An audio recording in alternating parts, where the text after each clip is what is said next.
Hello, everyone. Happy Thursday. We've made it almost to the end of the week after holiday week, which I'm sure we're all so ready for it to be the weekend already. We've made it. We're here. So let's get through it. I'm so excited to have you all here with me today for Getting Started with Lumio. We try to do these every few months so that you always have the opportunity to join us live time. But remember that these sessions always get recorded and are also posted on our YouTube channel. So if you're new here, let me quickly introduce myself. My name is Mish, and I am a learning and community designer here at Lumio and Smart. Prior to being here, I was a kindergarten and first grade teacher for Chicago Public Schools, and I also worked on my master's in teacher leadership, curriculum and instruction. So it's really fun being kind of teaching adjacent these days. If you'd like to connect with me, you can follow along on my adventures on Instagram. And the real reason I really have that Instagram is there's so many things that I think there are to love about Lumio. And I can only tell you about so many of them in these short webinars, or if I ever get to meet you in person and it's an hour-long time that we're together, I just get to tell you the very surface level of all those things that I love. So if you follow along on my Instagram, Teach with Mish 3, got lots of different tips for you there on all the many different hidden things that you can do on Lumio as well. So with that, what I'm going to have everyone do is actually join my lesson live time. So there is a direct link that is going to pop into our chat right now. Or what you can do is open up a browser and go to lumioclass.com. You can select join as a guest, and you'll put in my code, which is 181461. Now, for some of you, you might only be functioning with one screen right now. Maybe you're on your phone. Don't worry about it. I want you to think about yourself as a learner. If it's easier for you to just kind of sit back and watch the screen, that is A-okay. But I also really love having people, if you're able to, of course, join in live time to the Lumio lesson, because the front half of this time together today, I'm really going to have you play around and experience what it's like to be a student in a Lumio class, so you really understand what your students go through. And then what's going to happen is we're going to switch, and I'm actually going to have you guys log in as teachers, and we're going to make an activity together so you see how simple that part is as well. So I'm going to wait just another few seconds here. Go ahead and get joined in. Again, there is a direct link in our chat here. It's also right on the screen in the banner. All you need to do, if you can't click on those things, is open up a browser, go to lumioclass.com, select join as guest, and then put in my class ID, which is 181461. Beautiful. I am going to, just for time's sake, go ahead and move forward. If you've not joined in yet, don't worry about it. You still can, even though I'm going to move on to the next page. But again, if you're able to, I do recommend interacting if you're able. All right. So I have a quick question for everyone, and it really revolves around EdTech in the classroom. Here's my question for you all. What is one word that comes to mind when you think about technology in the classroom? On your screen, if you're joined in on Lumio, you should be able to answer that question. You'll have a little submission box there. If you are just functioning with your one screen and you're just joined in on our call here today, go ahead and feel free to also drop your thought into the chat. If you're not logged into Lumio, that's okay. You can tell me in the chat, what is one word that comes to mind when you think about technology in the classroom? Got this word cloud here forming. Looks like right now, engaging is our most common word. We've also got smartphones, opportunity, challenging, excitement. And these are all pretty positive words, but sometimes we get words like challenging as well. We get things like maybe EdTech overload. There are some things that we also feel about technology in the classroom as well. And I think one of those common things that we're going to really address here today is that lots of us as teachers do face EdTech overload. But when we figure out how to use it the right way, it can be this really exciting thing. It can be engaging, and it can provide many opportunities. So let's dive in, and we'll see how we can apply all those thoughts here today. So what exactly is Lumio? If this is your very first time, I'd like to paint this picture. What I want everyone to do is just kind of close your eyes for a moment, and I want you to think about a day in the classroom. Now, if you're a coach in the room, if you are someone that's not currently in the classroom, think about a day that you visited a classroom. And what I want you to think about is how many different websites or materials or resources you used with students, or the teacher that you were observing used with students. I'm thinking things like iExcel, Google Slides, Canva, maybe your digital math curriculum, YouTube, Kahoot. Have I named a couple things that kind of sound familiar? And as you're thinking of those things, whatever you've got in the front of your classroom, whether it's a smart board, a projector, maybe you're remote teaching and it's your computer, think about all those different tabs that you've got to navigate. And if you're standing in front of your students and you've got it up on a projector or on a smart board, you're turning your back to your students and it takes a second to lose their attention, right? Or if you're working with some of our kindergarten, first grade, second grade students that are just getting used to using a computer, you also have to run over and help them get from one website to another. And while sometimes a teaching day feels very long, sometimes it's not long enough. And each of those little moments that we're losing, it matters. So that's why it all comes back to Lumio. What exactly is it? It's all those things that we do living in one file in one tab. So you can start with the things that you already have, right? As teachers, we have things that we've already created or curriculum that our district has provided or things that we've already purchased on Teachers Pay Teachers. What's most important is that you can import all those things that you already have. You can make them interactive. You can convert any of those into an engaging activity like an individual handout, giving every student their own copy. You can make it a whole class whiteboard, which we're going to explore together in a couple minutes.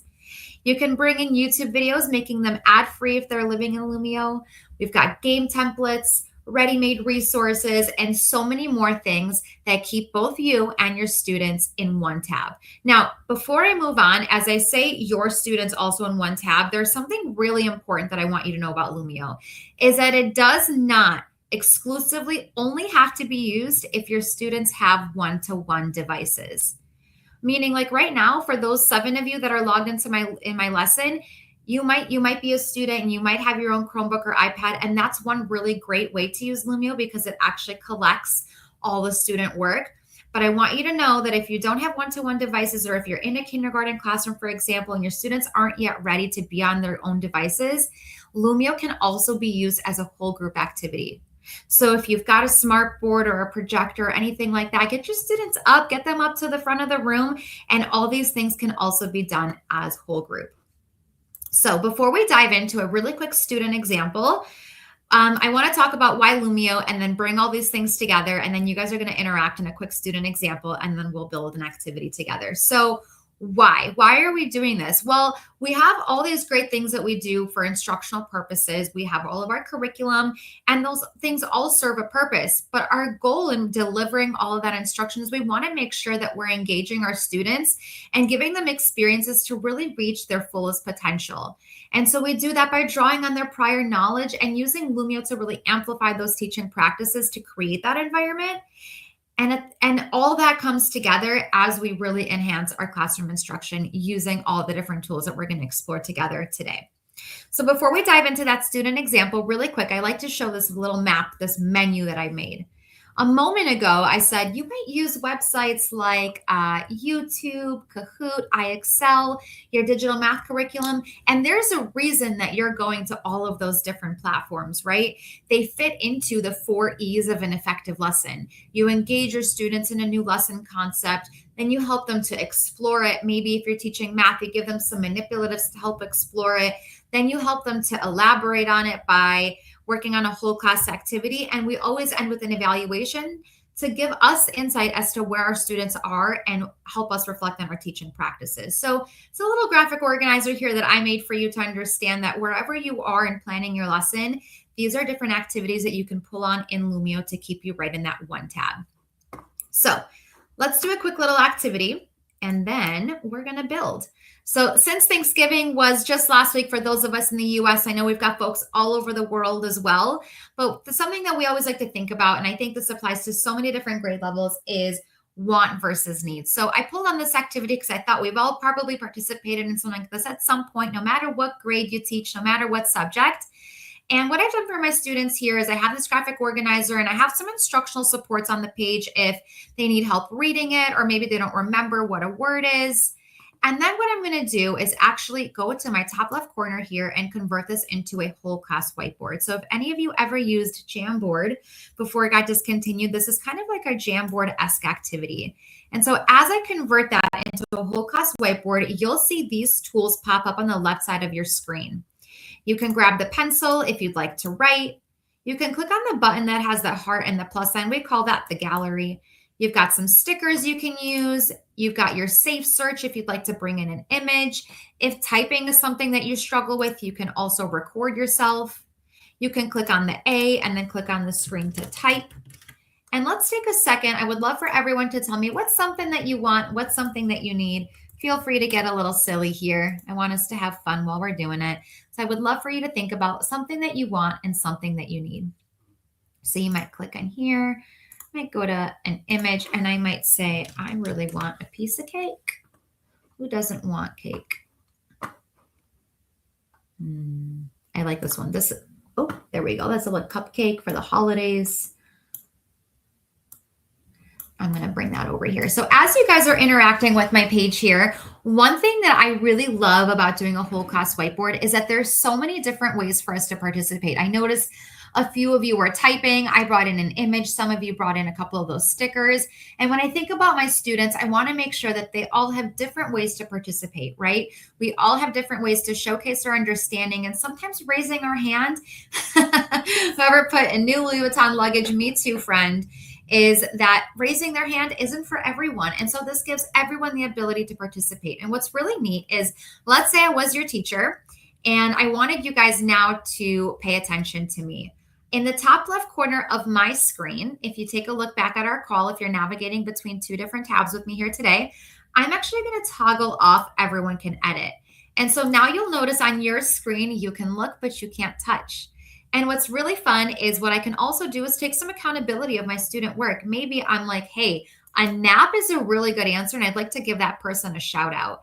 I can click on that contribution and I can see exactly who that belongs to. And I can shout you out and be like, hey, thanks for contributing. Do you want to elaborate? Maybe we were working on something there. Someone said you need a Diet Coke. I would love for you to share a little bit more. And that was David. Thanks for sharing, David. And so this could come into a really fun conversation where we still could make it verbal, but let's just say David maybe was more comfortable just submitting that answer written. And so I've now given him that opportunity. And now what's really important is that all this work here is saving inside this file that I can always come back to tomorrow with my students to review, or maybe if grading was coming up and I needed to take a moment to see my student participation. Now, I always love doing a game with my students because it really creates a low stakes environment for my students to be able to showcase their understanding as well. We did a whole group discussion on want versus need, and maybe now I'm ready to collect some data. So I'm going to click on model activity. And from here, what I can do is show my students that, hey, if you get the right answer, it disappears. And if you get the incorrect answer, it'll come back and give you an opportunity to try again. So let's just take 5 quick seconds if you're able to. Go ahead and interact with that game if you're logged in. Again, wrong answers come back, correct answers disappear. Some of these might be up for debate. My fiance might tell you that video games are a need in order to get through my day. So what I'm going to do really quick, if you are one of my friends here today that is navigating between two screens, come on back to our call, and I'm going to show you some really cool things that I can do now as a teacher. I'm going to click on view progress, and I can see how my students are doing. So first, just at first glance, I can see that I've got 4 students that are done. I've got 1 that's still in progress, 1 that hasn't started. I can toggle on show results, and I can see that, hey, my average score is looking pretty good. I can see the 5 most frequent correct and incorrect answers. But here's what's most important is I can also click on show student progress. I might do this later on when my students are, in PE and I want to gather some data. So it's always going to warn me in case I forget, hey, you're about to show student names and scores. Are you sure you want to continue? So I'm going to click on show student progress, and I can see here how my students are doing. Looks like I'm going to pick on Holly for today. So I can go in and see exactly how Holly is doing. Now, let's just say that maybe Holly wasn't doing so well. It would itemize for me here all those incorrect answers. But what I really like is you'll notice up on top of my screen, it says student's response on first attempt, which means when you're done, you do have the ability to retry, to kind of learn from your mistakes, increase that motivation. And we also know that repetition is so useful. So if, other students are still working, you can kind of keep practicing those skills. Now, again, let's imagine really quick that Holly didn't do so well. Holly knows I'm picking on her. I asked for permission before this call. No worries. And so let's just say here that I saw Holly got, 2 out of 8, and I'm noticing that she spent 17 seconds. Maybe the class average instead said 3 minutes.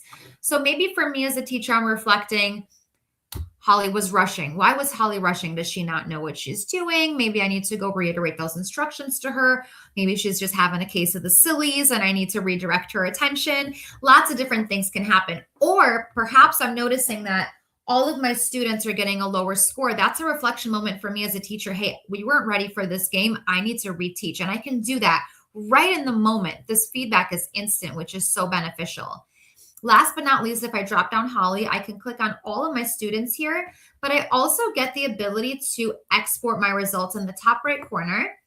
And what that'll do is it'll generate an Excel sheet for me with all my student names, the scores, and then the options or the questions itemized. So I can do some thoughtful grouping as I'm thinking about what I'm going to teach the next day. So that's my quick example. And that was one of our games called a super sort. And the reason when I do a training like this or a webinar, I always do a super sort is because no matter what you teach, grade level, subject, I think all of us could use a super sort. So before we get to building, and my mouse is choosing the wrong time to stop working with me. There we go. Here's some really quick ideas. I always like to kind of feed you a few different ideas. No matter what you teach, grade or subject, there is something that you can do a sorting game about. I visited South Carolina over the summer and I had a psychology teacher. That idea was from her. She sorted character traits of introverts and extroverts. I'm a former kindergarten teacher, so I would have maybe used it for parts of speech, for nouns and verbs, or letters and numbers. There's so many different ways that we can do it. So take a moment, take a look at some ideas really quick, because I'm going to have you guys actually now log in as teachers and we're going to explore Lumio and we're going to walk away with a super sort built together. So take a moment, take a look. All right, so here's what I'm going to have you do. In the top left corner of your screen, yours might look a little bit different than mine, but click in the top left corner and you'll have a button that says leave class. Mine says end session, but yours says leave class. Once you select leave class, it's going to ask you if you'd like to sign back in as a student. But if you squint your eyes, if you have glasses like me, at the very bottom of that screen, there is going to be blue text that says, are you a teacher? Sign in here instead. Go ahead and click on, are you a teacher? Sign in here instead. If you've never used Lumio, you are going to sign in and you're going to use, if you work for a school district, you can use your school district Google or Microsoft credentials. All right, so I'm going to also drop in the chat. We're going to go to www.golumio.com. And once you're signed in, your screen, there goes my mouse again. Good thing this is a touch screen. Here we go. Your screen is going to look like mine on the top. If like the top 2 inches look like my screen, you're in good hands, but I use Lumio all day, so I've got all the files and folders there already. And my friend Holly backstage, if you can help out Lori, thank you. Awesome. All right. I'm going to wait just another moment here. And we're going to get started. So right now, again, the directions are, we're going to go to www.golumio.com, and I'm going to have you guys sign in as teachers. Now you can do that using your school district credentials. And if it keeps taking you back to the student login screen, you'll see some blue text pretty small on the bottom of that page that says, hey, are you a teacher? Sign in here instead. And once you're signed in, if the top 2 inches look like my screen, you're in good hands. The bottom of your page will not look like mine because I use Lumio all day long.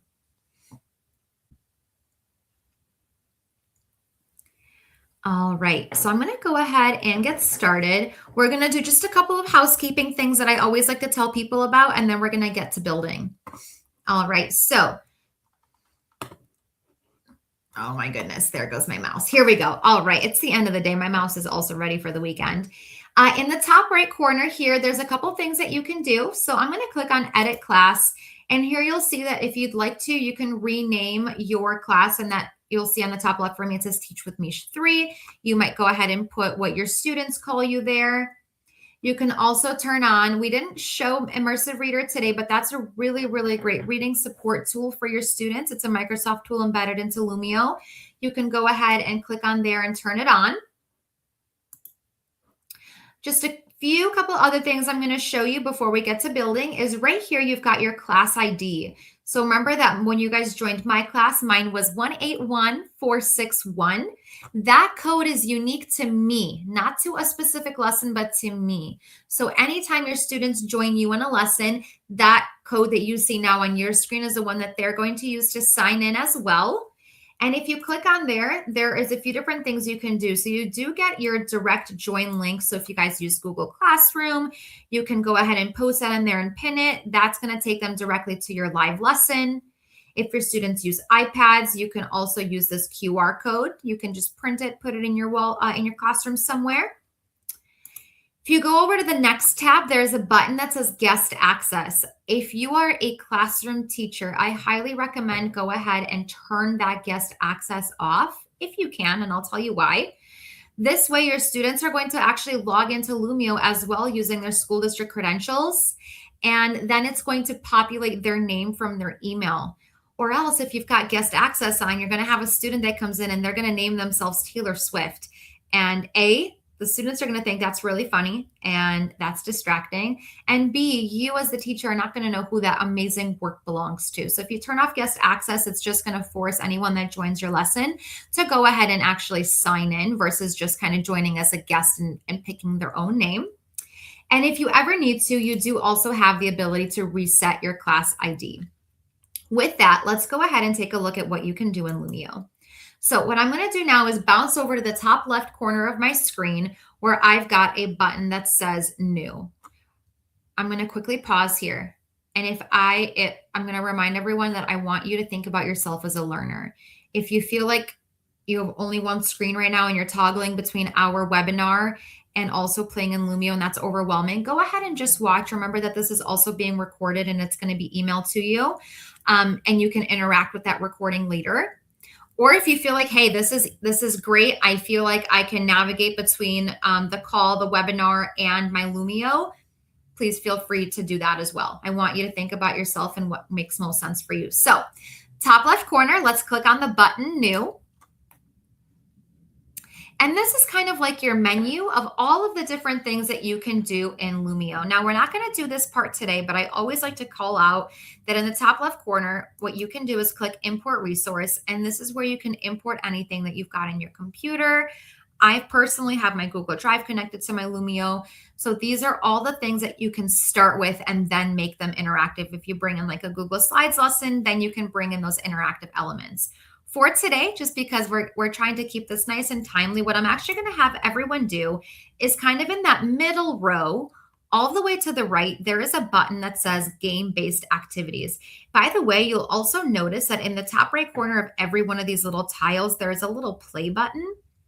And if you click that, what those do is they bring up little videos that show you what is going to happen when you do click on that little tile. It gives you a little example. All right, so from here, these are our 12 game-based activities that we have. If you're a note taker, I'm going to say something that I think is pretty helpful here. Of these 12 games, do you remember when I had you guys playing that super sort where you were sorting those wants and needs, and then I was able to see that dashboard of how my students were doing? 3 of these 12 games give you the dashboard, and those 3 games are Match 'em Up, Rank Order, and Super Sort. Okay, those are the 3 that give you the dashboard. However, you also have Monster Quiz, which is kind of like our version of Kahoot.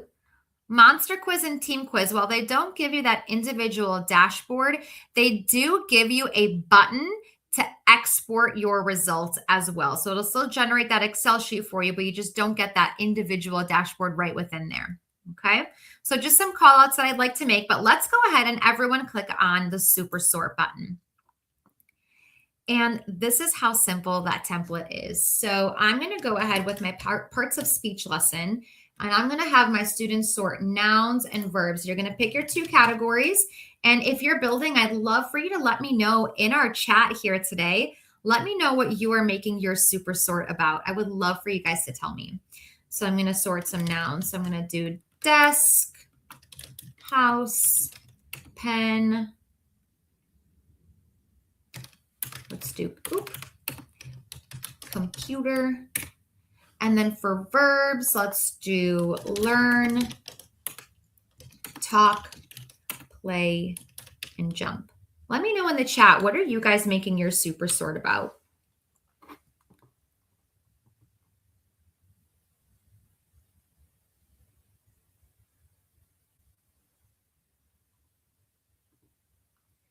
All right, so from here, I'm just giving everyone a quick second to create their game. Holly says, a social studies teacher, I love using super sort for different sides of a war. Like, okay, you're doing World War II. I love that. Marcus is doing branches of the government. Lots of different ideas. That's why I love doing a super sort. I think no matter what grade and content you teach, there's different ways that you can use it. For math, you can do even and odd. You can put solutions in there. All right, so I'm going to click next. And from here, you can pick different backgrounds. So you'll notice that some of them are simple, some of them are fun. Some of these fun ones, by the way, are interactive, like the rock concert. When you get the right answer, they jam out with you.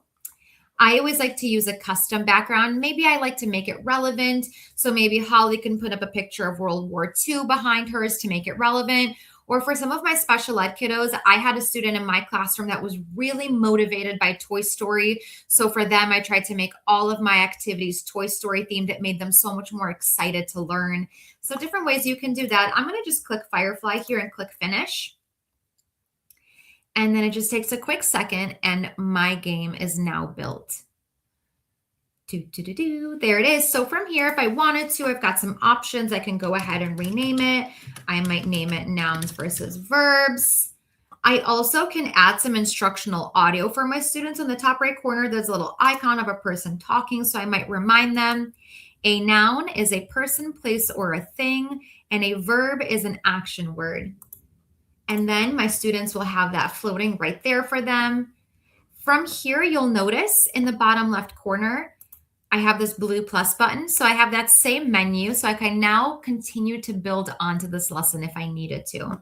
For now, just for time's sake, I'm going to go ahead and close that. And we're going to pretend that this is my entire lesson. So I'll just name this nouns versus verbs activity.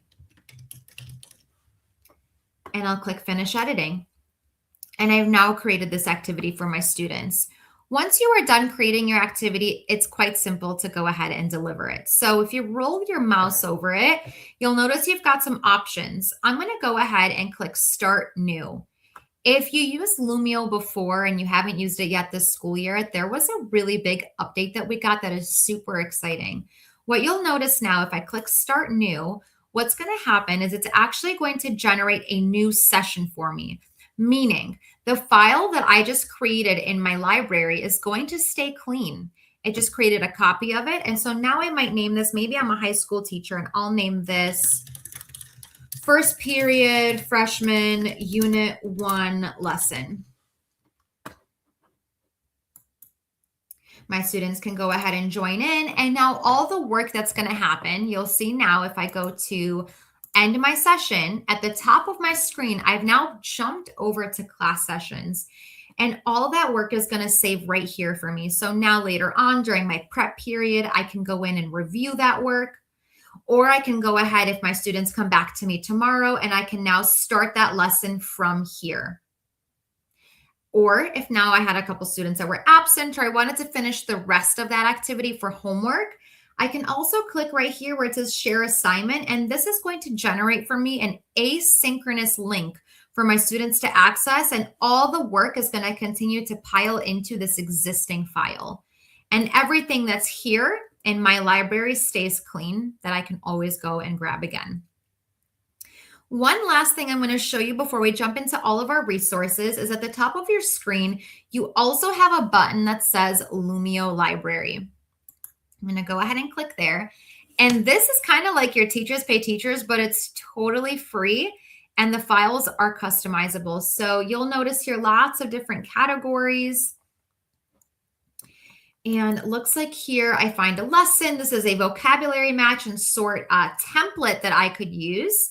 And what I can do here is click save to my library. What's really nice here is I do have the ability to preview the entire file so I can actually see exactly what it is that I'm getting. If something is interactive, I do have the ability to quickly play with it if I needed to. So I could see here how that's going to work. And what's really nice is when I do save it to my library, it does become my own copy, meaning I can change it all up. And I also, if I, let's just say I grab this guy here and I want this morning meeting saved to my library, I don't have to sit here and wait for it to be done loading. I can actually move on and continue doing what I'm doing, which is really nice. All right. So like I said, in a webinar, we really just touch on the surface level of all the incredible things that you can do in Lumio. For my math teachers, you've got Desmos. For my science teachers, you've got PhET simulations. We've got Book Creator embedded into Lumio. You've got graphic organizers you can customize, manipulatives, and so many more incredible things. So where can you go to learn a little bit more about those? So I'm going to really quickly pop right back into the file that we were in before by going to my class sessions. And we're going to go over some resources. So at the very right side of this page, we do have our own academy, which if you've used our academy before, we just relaunched it. And it has really cool courses that you can take from getting started with Lumio. I just actually published my first course today on there, and there's one on using our AI features in Lumio to create game-based formative assessments. So, and there's even more that's going to come up there, so you can make your own account in the Academy and take those courses there. We also do webinars like this all year round, and they range from things just like this, where it's just getting started with Lumio. And we also have things that are specific to math teachers. I have one coming up on little tips and tricks. I have one coming up on our AI features. Last month, I did one on using Lumio with adult learners to keep them engaged in any meetings or trainings that you're facilitating. And so if you go to this webinars button, you can see all of our upcoming webinars, which you can always register for, even if you can't attend, because you'll receive the recording. And at the bottom of that page, you'll also see all of our previously recorded webinars with lots of specific things, like I said, on social studies, math, using it with Canva, Google Slides, and so much more. Next over, I'm kind of going right to left here. We've got our YouTube channel where we have a variety of also quick train videos, 2 to 3 minute videos of, hey, how do I connect my students? How do I build a game? How do I share a lesson with students and or other teachers? That's all right there for you. And also you'll find all those webinars there as well. And then the very last thing I'm going to talk to you guys about is our global community. And I'm going to flip the page here, and Holly's going to drop for us the application for you guys to become an ambassador, because it is a really, really cool group to be a part of. We are a global company, which means we've got teachers and educators, coaches all over the world that are using Lumio, that are sharing in this ambassador platform how they're using it. From people in Finland, we've got people in South Africa, we've got people in Spain, we've got folks all over that are using Lumio. And this is a really good place to come to connect, to get those ideas, see how other folks are using it. If you guys are ever at different education conferences, we are always at those as well. So if we know that you're coming, if you let us know, we'll always bring you guys some Lumio swag as well. And we've got exclusive webinars for our ambassadors as well. So if you are not part of that community yet, the application is in the chat here of our webinar. And we also have a Facebook group that you can join in as well. There have been so many new updates to Lumio from last year up until now. Things have been changing every month. Really exciting audio features, page linking features, accessibility features. There's just been so many cool things that have been coming up in Lumio. So if you'd like to stay up to date on those, the Facebook group is also a really good place to go. I don't see any questions in the chat here with me. So the very last thing that you'll need to do if you'd like to earn your certificate and get that credit hour is go ahead and submit the form, the survey that is in the chat for you. And it's also right on the screen. And with that, thank you so much for spending your afternoon or evening, wherever you are in the world. Maybe it's the morning for you. Thanks for spending the last 30 minutes with me. And I hope to see you guys at our next webinar. I'll stay for just another minute here in case any other questions do pop up, and give you the opportunity to click on that link. And we'll be on our way. Thank you so much, everyone.